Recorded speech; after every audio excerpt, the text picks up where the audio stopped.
వారు చేసిన అక్రమాలకు పూర్తి స్థాయి ఆధారాలతో సహా మా దగ్గర ఉన్నాయి. ఇప్పుడు మీ ముందు పెడతాం. నేను నిన్ననే కేంద్ర పట్టణాభివృద్ధి శాఖ మంత్రి మనోహర్ లాల్ ఖట్టర్ ఎంఎల్ ఖట్టర్ గారికి నిన్ననే ఉత్తరం కూడా రాశాను. ఇది కేంద్ర ప్రభుత్వ పథకం అమృత్. మరి ఇందులో 8,800 కోట్ల కుంభకోణం జరిగింది. దీనిలో మీరు వెంటనే నిగ్గు తేల్చండి, దీనిలో నిజానిజాలు బయటపెట్టండి అని చెప్పి నేను కోరాను. ఇందులో ఏం జరిగింది అంటే, ముఖ్యమంత్రి గారికి ఒక బావమరిది ఉన్నారు. ఆయన పేరు సూదిని సృజన్ రెడ్డి. సూదిని కుటుంబం, సూదిని సృజన్ రెడ్డి. ఆయన కంపెనీ పేరు Shodha construction limited. Shodha construction limited. ఏం చేసింది ఈ ప్రభుత్వం అంటే, ఆయన కంపెనీకి అర్హతలు లేవు, ఏమీ లేవు. వేల కోట్ల టెండర్లు దక్కించుకోవడానికి ఆయనకు గత నైపుణ్యము లేదు, గత అనుభవము లేదు. అక్కడ అసలు కనీసం టెండర్లలో పార్టిసిపేట్ చేయడానికి ఆయనకు ఉండాల్సిన ఆర్థిక వనరులు కానీ, ఆర్థిక పరపతి కానీ, ఆర్థిక సంపత్తి కానీ ఏదీ లేదు. అందుకే ఏం చేశారంటే, ముఖ్యమంత్రి గారి డిపార్ట్మెంటు ఆయన స్వయంగా జోక్యం చేసుకొని ఈ పబ్లిక్ హెల్త్ టెండర్లలో ఆయన చేసింది ఏంటంటే, Indian Hume Pipe company limited, IHP అంటారు దాన్ని అడ్డం పెట్టారు. అడ్డం పెట్టి ఐహెచ్పిని పిలిపించి మీరు బిడ్ చేయండి అని చెప్పి ఆ కంపెనీతో బిడ్ వేయించి ఆ కంపెనీ మొత్తానికి టెండర్ వచ్చేటట్టు చేసిండ్రు. చేసి ఏం చేసిండ్రు తర్వాత ఆ కంపెనీకి రాసిన ఉత్తరం ఇది. ఆ కంపెనీ సెబీ నిబంధనలకు అనుగుణంగా, సెబీ రెగ్యులేషన్ 30కి అనుగుణంగా, ఎందుకంటే అది లిస్టెడ్ కంపెనీ, స్టాక్ ఎక్స్చేంజ్లో, నేషనల్ స్టాక్ ఎక్స్చేంజ్లో, బాంబే స్టాక్ ఎక్స్చేంజ్లో అది లిస్టెడ్ కంపెనీ. వాళ్ళు ఏం చేసినారు, మాకు ఇగో 1137 కోట్ల వరకు వచ్చింది, ఇందులో ఇదొక్కటే మాకు దొరికింది, ఇంకా దొరకని చాలా ఉన్నాయి, అందుకే 8,888 కోట్ల కుంభకోణం అంటున్నాం. ఐహెచ్పి అనే కంపెనీ వారు ఎన్ఎస్సికి బీఎస్సికి ఏం రాసినారంటే, ఈ 1137 కోట్ల వరకు నాకు తెలంగాణలో water supply projects and sewerage projects under Amrit 2 by government of Telangana మాకు వర్క్ వచ్చింది. అందులో మేము ఐహెచ్పి అనే కంపెనీ కేవలం 20% మాత్రమే మేము ఎగ్జిక్యూట్ చేస్తాము. ఇలా స్పష్టంగా వాళ్ళే రాసిండ్రు. మీకు ఈ కాపీ పంపిస్తా, చూసుకోవచ్చు. అంటే 1137 కోట్ల వర్కులో ఏ కంపెనీ అయితే అర్హతలు ఉన్న కంపెనీ ఉందో ఆయననేమో 20% పనిచేస్తారట. ముఖ్యమంత్రి బామ్మర్ది మాత్రం 80% పని మాత్రం ముఖ్యమంత్రి బామ్మర్ది మాత్రం చేస్తారంట. అంటే ఈ ఇండియన్ హ్యూమ్ పైప్ అనే కంపెనీని ఒక శిఖండి సంస్థలాగా అడ్డం పెట్టుకొని ఇవాళ సూదిని సృజన్ రెడ్డి, అనుముల రేవంత్ రెడ్డి ఇద్దరూ కలిసి ప్రజాధనాన్ని కొల్లగొడతా ఉన్నారు. ఇదే కంపెనీ తన సొంత బావమరిది సూదిని సృజన్ రెడ్డికి సంబంధించిన శోధా కన్స్ట్రక్షన్, దాంతోపాటు ఏఎంఆర్ ఇండియా కంపెనీలతోని జాయింట్ వెంచర్ ఏర్పాటు చేసి వాళ్ళు ఈ వర్క్ వాళ్ళకు వచ్చేటట్టు మొత్తానికి ముఖ్యమంత్రి గారే స్వయంగా అధికారుల మీద ఒత్తిడి తెచ్చి ఈ కార్యక్రమాన్ని పురపాలక శాఖనే కేంద్ర బిందువుగా జరుగుతూ ఉంది. ఇక్కడ ఒక చాలా ముఖ్యమైన పాయింట్ మిత్రులందరూ గమనించాల్సింది ఏంటి అంటే, గతంలో ఆఫీస్ ఫర్ ప్రాఫిట్ అనే ఒక ప్రివెన్షన్ ఆఫ్ కరప్షన్ యాక్ట్, అవినీతి నిరోధక చట్టం ఒకటి వచ్చింది 1988. ఆనాడు రాజీవ్ గాంధీ గారు ప్రధానమంత్రిగా ఉన్నారనుకుంటాను. దానిలో ఒక అమెండ్మెంట్ 2018లో చేసినారు. దానిలో సెక్షన్ 7, సెక్షన్ 11, సెక్షన్ 13 మీరు దయచేసి చూసుకోవచ్చు.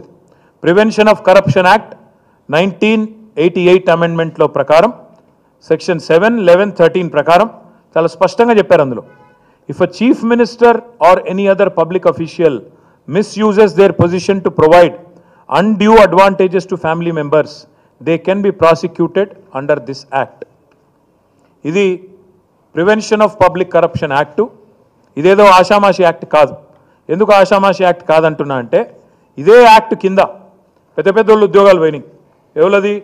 శ్రీమతి సోనియా గాంధీ ఆనాడు నేషనల్ అడ్వైజరీ కౌన్సిల్ చైర్మన్గా, మరొక వైపు మెంబర్ ఆఫ్ పార్లమెంట్ ఉండే రాయ్బరేలీ ఆమెతో ఏదో ఒకటి ఉంటే, 2 పదవుల్లో ఎట్లుంటారు మీరు?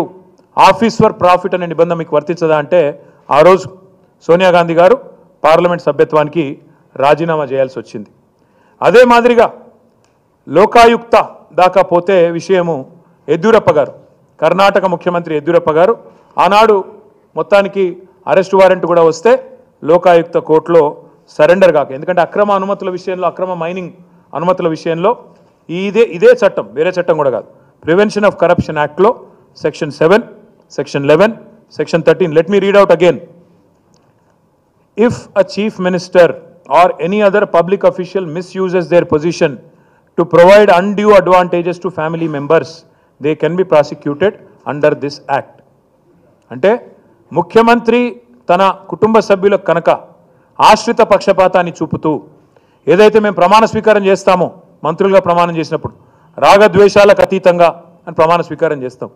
ముఖ్యమంత్రి గారికి కుండల కొద్దీ గంపల కొద్దీ అనురాగం ఉంది బావమరిది మీద, ద్వేషమేమో మా మీద ఉంది. రాగద్వేషాల్లో అనురాగం అంతా బావమరిది గారు, బావమరిది కళ్ళల్లో ఆనందం కోసం, ఇండ్లల్లో లంకె బిందెల కోసం మొత్తానికి ఐహెచ్పి అనే సంస్థను అడ్డం పెట్టి అమృత్ టెండర్లలో ఇవాళ ఈ కార్యక్రమానికి శ్రీకారం చుట్టింది రేవంత్ రెడ్డి గారే.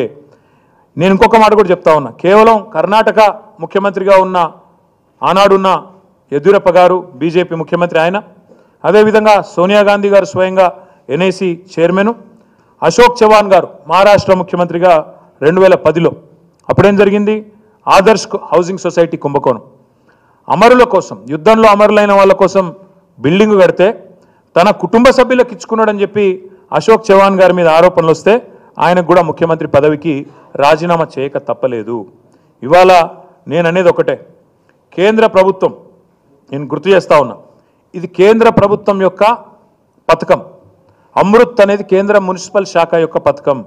అక్కడ ఉండే urban development minister ML Khattar, అదేవిధంగా సహాయ శాఖ మంత్రి ఉన్నారు, ఆయనకు కూడా నేను ఉత్తరం రాసిన, ఏమని, ఇలా మొత్తం కుంభకోణం జరిగింది, మీ ప్రభుత్వం పంపించిన పైసలు ఇవి, దీని మీద వెంటనే మీరు పూర్తి స్థాయిలో బయటికి సమాచారం తీసుకొని దీని మీద చర్య తీసుకోండి అని కోరిన.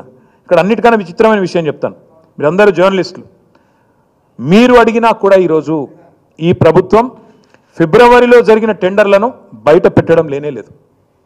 8,888 కోట్ల రూపాయల వర్కులు ఎప్పుడు పిలిచారు, ఏ పద్ధతిన పిలిచారు, ఎట్లా ఇచ్చారు అంటే చెప్పడం లేదు. ఇది కూడా ఎట్లా బయటకు వచ్చింది, ఇది ఎట్లా బయటకు వచ్చిందంటే, ఇండియన్ హ్యూమ్ పైప్ కంపెనీ ఒక పబ్లిక్ లిస్టెడ్ కంపెనీ కాబట్టి, బాంబే స్టాక్ ఎక్స్చేంజ్లో, నేషనల్ స్టాక్ ఎక్స్చేంజ్లో లిస్ట్ అయి ఉన్న కంపెనీ కాబట్టి వాళ్ళకు ఒక వర్క్ వచ్చింది. ఆ వర్క్లో 80% ముఖ్యమంత్రి గారు బావమరిదికి దారాదత్తం చేస్తున్నామని చెప్పక తప్పని పరిస్థితుల్లో వాళ్ళు బయట పెడితే లెటర్ రాస్తే ఆ లెటర్ బయటకు వచ్చింది.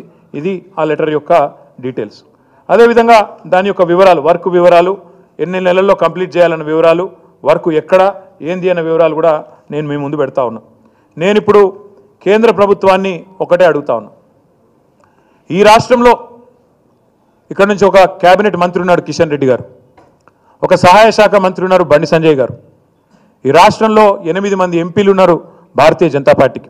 నేను వారిని ఒకటే అడుగుతా ఉన్నా, కాంగ్రెస్ బీజేపీ కుమ్మక్కు కాకపోతే కేంద్ర ప్రభుత్వానికి సంబంధించిన ఈ అమృత్ పథకంలో ఇప్పటిదాకా జరిగిన ఈ టెండర్ల మీద పూర్తి స్థాయి విచారణ కేంద్ర ప్రభుత్వం వెంటనే ఆదేశించాలి. 8,888 కోట్ల వర్కులు ఏవైతే టెండర్లు పిలిచారో వాటిని వెంటనే తక్షణమే రద్దు చేయాలి, చేసి పూర్తి స్థాయి ఎంక్వైరీ కేంద్ర ప్రభుత్వం వెంటనే పిలవాలని చెప్పి నేను డిమాండ్ చేస్తా ఉన్నా. ఎందుకంటే ఈ ప్రభుత్వం వచ్చిన తర్వాత ఆరోపణలు చాలా వచ్చినాయి, కానీ నిర్దిష్టమైన ఆధారాలతో సహా ఈరోజు మేము బయట పెడతా ఉన్నాం.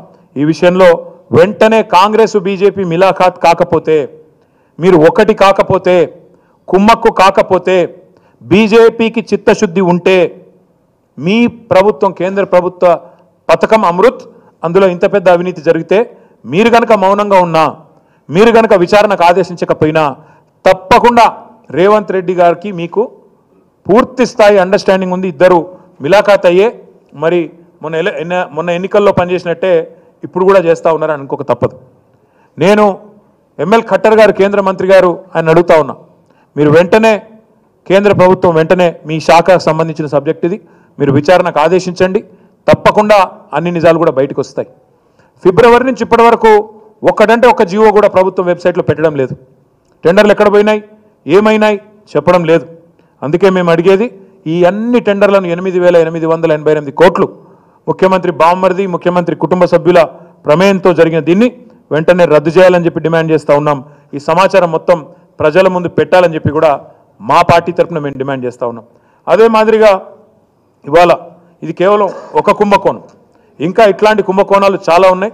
మీకు ధారావాహికగా రేపటి నుంచి ఎల్లుండి నుంచి ఒక్కొక్కటి కొడంగల్ లిఫ్ట్ ఇరిగేషన్ ఏంది, అక్కడేం జరిగింది, ఇంకా అదేంది fourth city four brothers city ఏంది, ఫోర్ బ్రదర్స్ ఎట్లా అక్కడ ఏం చేస్తున్నారు, ఇవన్నీ కూడా ధారావాహికగా మీకు బ్రహ్మాండంగా అందజేస్తాం, రాష్ట్ర ప్రజలకు కూడా తెలియజేస్తాం.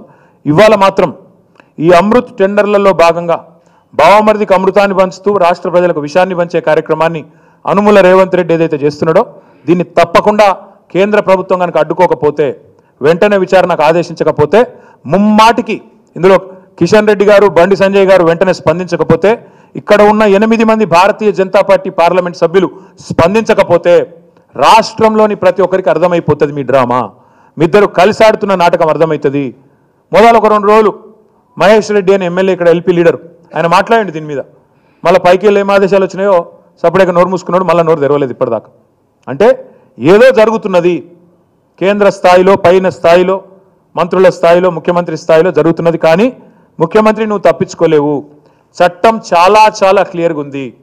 ఒక ముఖ్యమంత్రి తన పదవిని అడ్డం పెట్టుకొని తన కుటుంబ సభ్యులకు ఏదైనా మేలు చేస్తే, ప్రజల సొమ్మును దారాదత్తం చేస్తే తప్పించుకోలేవు అనేది 1988 మీ రాజీవ్ గాంధీ తెచ్చిన prevention of corruption act section 11, 7, 13 they are very clear.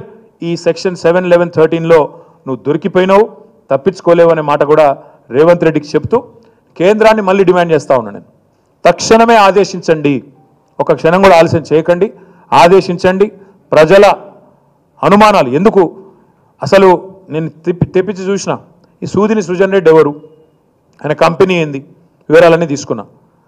పోయిన సంవత్సరం అంతకుముందు సంవత్సరం 2 కోట్ల లాభం ఉన్న కంపెనీ అది. 2 కోట్ల లాభం ఉన్న కంపెనీ 1000 కోట్ల పనులు చేస్తుందట. అదే ఐహెచ్పి లాంటి పబ్లిక్ లిస్టెడ్ కంపెనీ మాత్రం 200 కోట్ల పని చేస్తుందట. ఇది నమ్మొచ్చా? ఇది నమ్మశక్యంగా ఉందా? ఇది ముఖ్యమంత్రి ప్రమేయం లేకుండా, ముఖ్యమంత్రి ఆర్మ్ ట్విస్టింగ్ లేకుండా, ముఖ్యమంత్రి ఒత్తిడి లేకుండా, బెదిరింపు లేకుండా జరిగే పనేనా? ఇంతకంటే ఓపెన్ అండ్ షట్ కేసు ఉంటుందా? ఆలోచించాలని చెప్పి నేను కోరుతా ఉన్నా. తప్పకుండా ఈ విషయంలో నిగ్గు తేల్చాల్సిందిగా మళ్ళొకసారి కేంద్ర ప్రభుత్వాన్ని డిమాండ్ చేస్తా ఉన్నా. Thank you.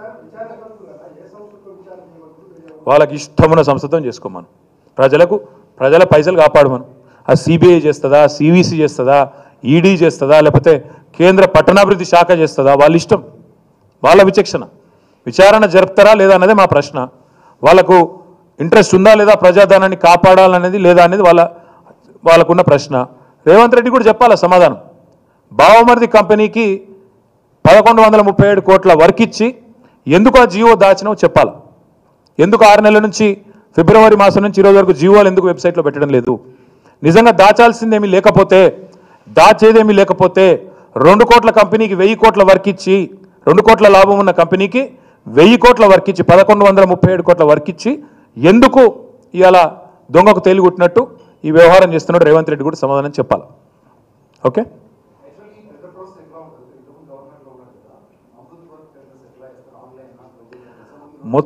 మొత్తంగా నేను అనేది ఒకటే బ్రదర్, ఒకసారి కేంద్ర ప్రభుత్వం ఇందులో, ఎందుకంటే వాళ్ళ పైసలు ఇవి, స్పష్టంగా విచారణ జరిపిస్తే మొత్తం పూసగుచ్చినట్టు, ఇప్పుడు నువ్వు అడుగుతున్నావు కానీ చాలా అనుమానాలు ఉన్నాయి, అన్నీ కూడా పూసగుచ్చినట్టు బయటకు వస్తాయి. నేను అనేదల్లో ఒకటే బ్రదర్, ఇది నేను బయట పెట్టింది టిప్ ఆఫ్ ద ఐస్బర్గ్. 1137 కోట్లది మాత్రమే దొరికింది బయటికి. ఇంకా మిగిలింది 7700 కోట్ల సినిమా ఉంది. అందుకే అంటున్నాను నేను, ఇది 8888 కోట్ల కుంభకోణం, 8888 మొత్తం 8888 కోట్లది అయితే ఉందో ఇది మొత్తం నిగ్గు తేల్చాలంటే మొదలు ఫస్ట్ రద్దు చేయండి, అన్ని టెండర్లు రద్దు చేయండి. చేసి ఏ రకంగా ఇవాళ ఒక షాడో కంపెనీని అడ్డం పెట్టుకొని అందులోకి మళ్ళీ ముఖ్యమంత్రి కంపెనీ ఎట్లా దూరింది, ఆఫీస్ ఆఫ్ ప్రాఫిట్ రాదా, ఆ సెక్షన్లు అట్రాక్ట్ కావా, ఇవన్నీ కూడా ప్రజలు చూస్తున్నారు.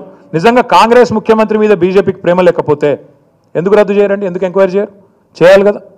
వాళ్ళ శాసనసభాపక్ష నాయకుడే లేవనెత్తిండి ఇది మొదలు, నేను కాదు. ఏలేటి మహేశ్వర్ రెడ్డి నాకు తెలిసి నెల కిందనో 2 నెలల కిందనో మాట్లాడండి ఈ సబ్జెక్టు, విచారణకు ఆదేశించిండ్రా? మళ్ళీ ఆయన ఎందుకో మూగవేయండు. నేను అందుకే అడుగుతున్నా ఈరోజు, ఈ ఆధారం లేకుండా నిన్నటిదాకా మా దగ్గర మాట్లాడదామంటే మేమెందుకు మాట్లాడుతున్నాం ఇప్పుడు అని అడుగుతారు ఎవడో ఒకడు. ఎందుకంటే ఈ ఐహెచ్పి అనే కంపెనీ ఎన్ఎస్సికి బిఎస్సికి ఉత్తరం ఏదైతే రాసిందో దొరికినాకనే మాట్లాడాలి, ఆధారం లేకుండా మాట్లాడొద్దు, ఆధారం లేకుండా మాట్లాడడం సహేతుకం కాదు అని చెప్పి ఇన్ని రోజులు ఆగినాం. ఇప్పుడే నేను మీకు ఇచ్చాను, మీకు మొత్తం నేను పొద్దున సోషల్ మీడియాలో కూడా పెట్టినా ఏంటిది అసలు ఈ ఐహెచ్పిది అనేది అంతా మీరు చూసుకోవచ్చు. స్పష్టంగా ఉంది. షోదా ఎవరిది? సూదిని సృజన్ రెడ్డిది. నేరుగా ముఖ్యమంత్రి గారి బామ్మర్దికి ముఖ్యమంత్రి గారి డిపార్ట్మెంట్లో వర్క్ ఇచ్చినాక, అది కూడా 2 కోట్ల కంపెనీ, 2 కోట్ల లాభం ఉన్న కంపెనీకి 1000 కోట్ల వర్క్ చేస్తుందట. ఇంతకంటే ఓపెన్ లూట్ ఉంటుందా? ఇది ఇంకొకటి దొరికింది, ఇంకా దొరకని చానున్నాయి. దొరకబడతాం, ప్రజల్లో ఎండగడతాం, ఇడిచిపెట్టాం. ఇప్పుడే చెప్పిన కదా నేను, 4th city Bhagavatam, 4 brothers Bhagavatam బయట పెడతాం. అదే మాదిరిగా హైడ్రా అడ్డం పెట్టుకుని ఎన్నెన్ని బెదిరింపులు చేస్తున్నారో అది బయట పెడతాం. హైదరాబాద్లో రియల్ ఎస్టేట్ డమాల్ అనడానికి కారణం ఎవరో అది కూడా బయట పెడతాం. ఒకటి కాదు, ఏది వదిలిపెట్టాం. ఎన్నింటికి మించి కొడంగల్ లిఫ్ట్ ఇరిగేషన్లో మంత్రి గారు ముఖ్యమంత్రి గారు కలిసి కూడా బలుక్కొని ఎట్లా బ్రహ్మాండంగా దొంగలు ఊర్లు పంచుకున్నట్టు ఎల్ఎన్టీని ఎన్సీసీని డిస్క్వాలిఫై చేసి ఎట్లా అక్కడ అక్రమాలకు పాల్పడ్డారో కూడా బయట పెడతాం. ఏది వదిలిపెట్టాం, బరాబర్ బయట పెడతాం. నేను అడిగేది ఒకటే ఈరోజు, బీజేపీకి చిత్తశుద్ధి ఉంటే, భారతీయ జనతా పార్టీకి చిత్తశుద్ధి ఉంటే, కిషన్ రెడ్డికి, బండి సంజయ్కి, 8 మంది ఎంపీలకు నిన్న మొన్న చూస్తున్న అజబ్ ప్రేమ్కి గజబ్ కహాని నడుస్తుంది తెలంగాణలో. అరే బీజేపీ ఎంపీలు ముఖ్యమంత్రికి వత్తాసు వలుకుతున్నారు, బీజేపీ ఎమ్మెల్యేలు ముఖ్యమంత్రికి డప్పు కొడుతున్నారు, బీజేపీ మంత్రులు ముఖ్యమంత్రి మంచోడని సర్టిఫికేట్లు ఇస్తున్నారు. రాజా సింగు, రఘునందను, బండి సంజయ్, రేవంత్ రెడ్డి సక్కటోడని చెప్పి సొక్కం మాటలు మాట్లాడుతున్నారు. నేను అడుగుతున్నా, సక్కటోడు కాదు అని నేను అంటున్నా. మీకు సక్కటోడే అనిపిస్తే చెప్పుండ్రి. మీ ప్రభుత్వ పథకం, మీ పైసలు, మీ కేంద్ర ప్రభుత్వం.